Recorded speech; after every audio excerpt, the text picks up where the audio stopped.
नमस्कार दोस्तों, मैं अजीत फिर एक बार हमारे YouTube चैनल में आपका स्वागत है। आज हम लोग इस वीडियो में बात करने वाले हैं 1857 की क्रांति के बारे में। इसका प्रभाव क्या पड़ा, 1857 की क्रांति का कारण क्या था, इसमें कौन कौन से प्रमुख नेतृत्वकर्ता थे और इसका परिणाम क्या हुआ और इसके दमन के लिए अंग्रेज़ों ने क्या क्या उपाय इस्तेमाल किए।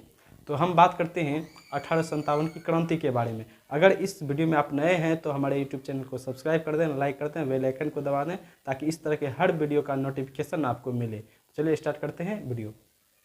तो 1757 के प्लासी युद्ध के बाद जो है अंग्रेज़ों ने भारत के क्षेत्र पर नियंत्रण करना स्टार्ट कर दिया और यहाँ के लोगों पर जो है राजस्व एकत्रित करने लगा, यहाँ पे शासन प्रशासन चलाने लगा और व्यापार को एक विस्तार करने लगा। व्यापार को धीरे धीरे यहाँ के लोगों में दयनीय स्थिति उत्पन्न हो गई। यहाँ के लोग जो थे कि किसान थे, गरीब थे, मजदूर थे, शिल्पकार थे, सभी लोग जो है के लोगों के ऊपर जो है विपरीत प्रभाव पड़ने लगे। वे गरीब से गरीब होने लगे, जो अमीर थे वे अमीर होने लगे। फिर उसके बाद है 1764 के बाद बक्सर की लड़ाई हुई। 1764 में जब बक्सर की लड़ाई युद्ध के बाद जो है मुगल शासक ने जो है अंग्रेज़ों को यहाँ की दीवानी घोषित कर दी।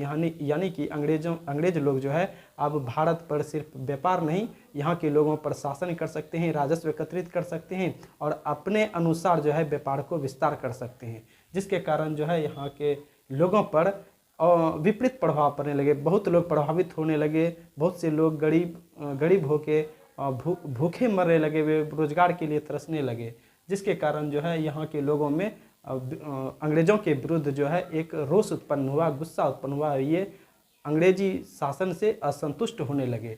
उसके बाद जो है वेलेस्ली जो है सहायक संधि के इस्तेमाल से जो है यहाँ के क्षेत्र में अपना विस्तार करने लगे, अपने नियंत्रण को बढ़ाने लगे। उसके बाद डलहौजी भी आए तो व्यापकता के सिद्धांत का पालन करने लगे, यानी कि एक के बाद एक राज्य को अपने ब्रिटिश क्षेत्र में शामिल करने लगे और उस पर जो है नियंत्रण करने लगे और वहाँ उस राज्य में जो है अपने लोगों को नियुक्त करने लगे और वो अपनी सेनाएं वहाँ पर भेजने लगे ताकि ये राजा जो हैं वे कमज़ोर हो जाएं और अंग्रेजी सेना को स्वीकार कर ले और अंग्रेजी शासन के अंतर्गत वे आ जाए।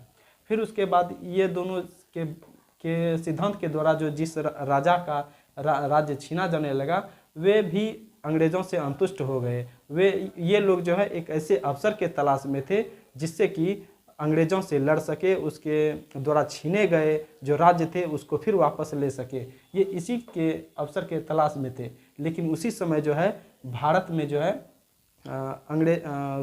भारतीय सैनिक जो कि अंग्रेज़ों के अधीन काम करते थे, उसमें एक अफवाह फैल गया कि आटा में जो है हड्डी का चूर्ण मिलाया जाता है और एनफील्ड राइफल जो है उस समय नई आई थी, उसमें उसका जो कारतूस था उसे जो है बनाने के लिए गाय की चर्बी और सूअर के चर्बी का इस्तेमाल किया जाता था। इसी अफवाह के कारण जो है 1857 की क्रांति का प्रारंभ हुआ। तो जो है दांत से खोला जाता था, फिर उसमें बारूद भरा जाता था और उसको जो है फिर एनफील्ड राइफल में लगा के फायर किया जाता था। इससे जो है हिंदू और मुस्लिम लोगों ने समझा कि ये हमारे धर्म के विरुद्ध है, ये अंग्रेज लोग जो है हमारे धर्म को नष्ट करना चाहते हैं, भ्रष्ट करना चाहते हैं। इस कारण से जो है इस कारतूस के उपयोग पर रोक लगा दिया गया, विरोध करने लगे इसके विरुद्ध। उसके बाद बैरकपुर छावनी में जो है सबसे पहले मंगल पांडे ने 29 मार्च 1857 को इस एनफील्ड राइफल के कारतूस के प्रयोग पर रोक लगाने की कोशिश करी और उस पर विरोध करने लगे, लोगों को समूह करने लगे और कंपनी के विरुद्ध जो है भड़काने लगे और कंपनियों के जितने भी ऑफिस थे बैरकपुर छावनी में, उसके आसपास जितने भी ऑफिसर थे उन पर हमला करने लगे, उनको मार दिया गया। ये बहुत से उत्पात मचाने लगे। जब कंपनी को पता चला कि ये बहुत उत्पात मचा रहे हैं तो 8 अप्रैल को 1857 को मंगल पांडे को फांसी दे दिया गया पकड़ के। जब 8 अप्रैल 1857 को मंगल पांडे को फांसी दी गई तो पूरे भारत में भी इसका जो है और विरोध बढ़ने लगा। फिर जो है 6 मई को सैनिक ने और विरोध स्टार्ट कर दिया। उसके बाद मेरठ में 10 मई 1857 को सैनिक विद्रोह पूर्ण रूप से व्यापक रूप से जो है शुरू हुई। जब मेरठ में ये विद्रोह सफल हुई तो इस उत्साहित से जो है यहाँ के सैनिक, जो भारतीय सैनिक थे, विद्रोह कर रहे थे, वे धीरे धीरे अब दिल्ली की ओर आगे बढ़ने लगे। दिल्ली में जाके वहाँ के जितने भी सैनिक, अंग्रेज के आदमी थे, जितने भी कंपनी थे, ऑफिस थे, उस पर हमला करने लगे, आग लगाने लगे और तहस नहस कर दिया। फिर जो है वहाँ के शासक जो थे बहादुर शाह जफर का नेतृत्व जो है इस विद्रोहियों ने नेतृत्वकर्ता के रूप में स्वीकार किया। बहादुर शाह जफर को जो है वहाँ का नेता घोषित कर दिया। किसके द्वारा? तो विद्रोहियों के द्वारा। फिर वहाँ का नेतृत्व ये सिर्फ नाम मात्र के थे। बहादुर शाह जफर 70 वर्ष के वृद्ध आदमी थे, जो कि सिर्फ एक नेतृत्व नाम मात्र का था बहादुर शाह जफर का, लेकिन वास्तविक नेतृत्व जो था जनरल वक्त खां के नियंत्रण में था। अब ये पूरा नेतृत्व जो चल रहा था, प्रमुख नेतृत्वकर्ता इस विद्रोह का जो था, दिल्ली में जनरल वक्त नेतृत्व कर रहा था। कानपुर में नाना साहब जो कि पूना के थे, वहाँ से जो है पूना से इनको निकाल दिया गया था अंग्रेज के द्वारा, और ये जो है कानपुर में जाके शरण लिया। उस कानपुर में जब विद्रोह शुरू हुआ तो नाना साहब ने कानपुर में इस विद्रोह का नेतृत्व किया। फिर लखनऊ में बेगम हजरत महल ने वहाँ के सैनिकों से लड़ाई की, वहाँ की कंपनियों के आदमी से लड़ाई की, वहाँ से ब्रिटिश लोगों से लड़ी। फिर उसके पुत्र जो है ब्रिटिश कादिर जो है वहाँ के गवर्नर, लखनऊ के अपने आप को गवर्नर नियुक्त कर दिया। फिर बरेली में खान बहादुर जो है वहाँ के विद्रोह का नेतृत्व किया। फिर बिहार के जगदीशपुर में वीर कुंवर सिंह जो थे, वहाँ उन्होंने अंग्रेज़ों से लड़ाई लड़ी। फिर फैजाबाद में मौलवी जो है अहमद उल्ला जो है ब्रिटिश लोगों से लड़ाई करी। फिर झांसी में इस नेतृत्वकर्ता के प्रमुख नामों में एक झांसी की रानी आती है, रानी लक्ष्मीबाई, जो कि झांसी की रानी थे। वहाँ अंग्रेज जो है झांसी को अपने कब्जे में लेना चाहता था, वहाँ के प्रशासन को अपने नियंत्रण में लेना चाहता था। झांसी की रानी ने एक नारा दिया कि झांसी मैं नहीं दूंगी, की नारा को लेकर जो है अंग्रेज़ों से मुठभेड़ किया, लड़ा। उसके साथ जो है तात्या टोपे भी उनसे आके सहयोग किया लड़ाई इस विद्रोह में। फिर मेरठ में कदम सिंह ने भी नेतृत्व किया। फिर उसके बाद विद्रोह का दमन जो है विद्रोह के कारण क्या था, विद्रोह के कारण ये विद्रोह क्यों हुआ?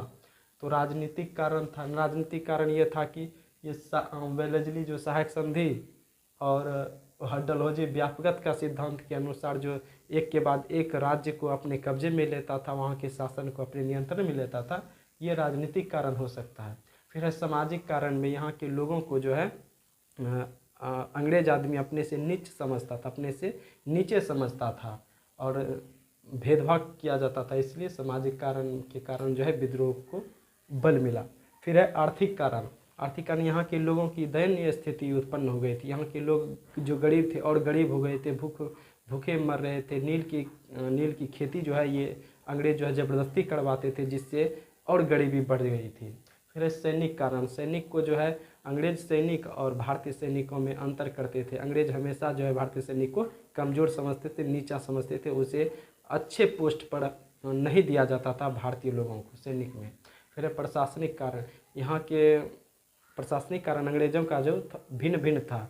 वे यूरोपियों के लिए जो था वे प्रशासनिक अलग अलग नियम थे, भारतीय लोगों के लिए अलग नियम थे। इससे भी जो है 57 के विद्रोह का एक कारण माना जाता है। फिर है असफलता का कारण, यानी कि सामंजस्य की कमी। लोगों में जो भारतीय लोगों में जो था ये सामंजस्य की कमी के कारण भी जो ये असफल हो गया, ये विद्रोह असफल हो गया। विद्रोह असफल होने कैसे हुआ? यानी कि जो विद्रोह में विद्रोही शामिल थे उनका मानना था कि ये जो है अंग्रेज जो है भारत छोड़ देंगे और भारत जो है अंग्रेज मुक्त हो जाएंगे, जिसके कारण जो है उनके विद्रोहियों के अनुसार ये माहौल निर्माण नहीं हो सका, इसलिए जो है इस विद्रोह को असफल माना जाता है। फिर है पहले है सामंजस्य की कमी, यानी कि जो विद्रोह था, विद्रोह का एक तिथि निर्धारित किया गया था, 31 मई को विद्रोह की शुरुआत होगी। लेकिन जो है कुछ विद्रोह ने सैनिक लोगों ने जो है ज़्यादा गुस्सा में थे, उत्तेजित थे, इनको जो 1857 में जो है 10 मई को ही ये विद्रोह शुरू कर दिया, जो कि 31 मई को जो है निर्धारित किया गया था, जिससे कि लोग एक साथ नहीं इस विद्रोह में शामिल हो पाए, जिसके कारण अंग्रेज को इस विद्रोह को दमन करने में बहुत सफल हुए, बहुत सहयोग मिला। चूँकि टुकड़ी टुकड़ी में विद्रोह हो रहा था तो उसे जाके एक सैनिक के द्वारा ही दबा दिया जाता था। फिर है संसाधन की कमी, विद्रोहियों के पास जो संसाधन उतना नहीं था, पैसा नहीं था, आने जाने के लिए कोई अच्छी सुविधा नहीं थी। एक से दूसरे जगह जाने के लिए उन्हें पैदल ही जाना पड़ता था, एक घुड़सवारी के द्वारा ही जाना पड़ता था, जिससे कारण जो अंग्रेज जो है उन्हें भी अंग्रेज को नियंत्रित करने में भी मदद मिला। फिर अनेक रजवाड़े जो कि अंग्रेज के समर्थन में थे, यानी कि ग्वालियर जो थे, ग्वालियर में सिंधिया जो थे वे अंग्रेज के समर्थन में थे, मद्रास के राजा थे अंग्रेज के समर्थन में थे, इंदौर पटियाला कश्मीर के राजा भी जो थे वे अंग्रेज के समर्थन में थे और अंग्रेज के साथ जो है विद्रोह को दमन करने में ये सहयोग देते थे। फिर है सीमित क्षेत्र में, यानी कि देखा जाए तो पूरे भारत में जो है उत्तरी भारत में सिर्फ जो है इस विद्रोह को शुरू किया गया और इसका सीमित क्षेत्र में ही प्रभाव पड़ा। दक्षिण भारत जो है इस विद्रोह से अछूत ही रहा, जिसके कारण जो है अंग्रेज़ों को इस विद्रोह को दबाने में बहुत मदद मिली। फिर एकीकृत विचारधारा, यहाँ जो है यहाँ के लोगों में एक विचार नहीं बन पाता था। कोई समझते थे कि अंग्रेज जो है सही काम कर रहे हैं, भारत के विकास के लिए काम कर रहे हैं, लेकिन कुछ आदमी का मानना था कि ये अंग्रेज जो है हमारे देश का शोषण कर रहा है, इससे गरीब लोगों की स्थिति और ख़राब होती जा रही है, जिसके कारण एकीकृत विचारधारा नहीं बन पाते थे।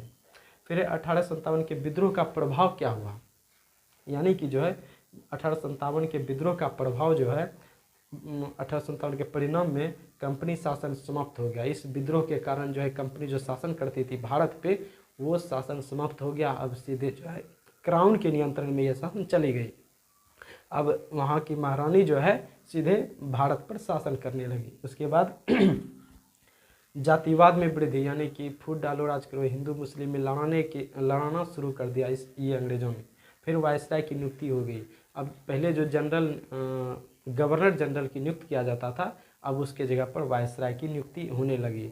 इस विद्रोह के बाद 1857 के विद्रोह के बाद ये सब परिवर्तन हो गया। फिर भारतीय शासन अधिनियम 1858 पारित किया गया। अब इसके माध्यम से जो है इस अधिनियम के माध्यम से भारत पर शासन किया जाने लगा। विद्रोह का दमन, यानी कि विद्रोह का दमन कैसे किया गया, कैनिंग जो उस समय गवर्नर जनरल था भारत के, तो बाहर से सेना मंगाई ताकि यहाँ के लोगों का दमन किया जा सके। प्रलोभन देकर जो है बहादुर शाह जफर को गिरफ्तार कर लिया। गिरफ्तार करके जो है उसे जेल भेज दिया और उनके दोनों बेटे को जो है उसी समय जो है सिर कलम करके मार दिया गया और इन्हें पकड़कर बर्मा के रंगून जेल में बंद कर दिया बहादुर शाह जफर को। फिर निर्दोष व्यक्ति की हत्या की जाने लगी। अब अंग्रेज़ों द्वारा जो है अंग्रेज़ों के सैनिकों द्वारा जो है निर्दोष लोगों की जनसंहार किया जाने लगा, उनको जो है हत्या की जाने लगी। फिर है जनरल नील ने बनारस और इलाहाबाद में निर्दोष लोगों की हत्या करी और उसका पूर्ण निर्ममता से दमन किया। हम उम्मीद करते हैं कि ये वीडियो आपको अच्छा लगी होगी और अगर अच्छा लगता है तो कमेंट करके ज़रूर बताएं। नमस्कार।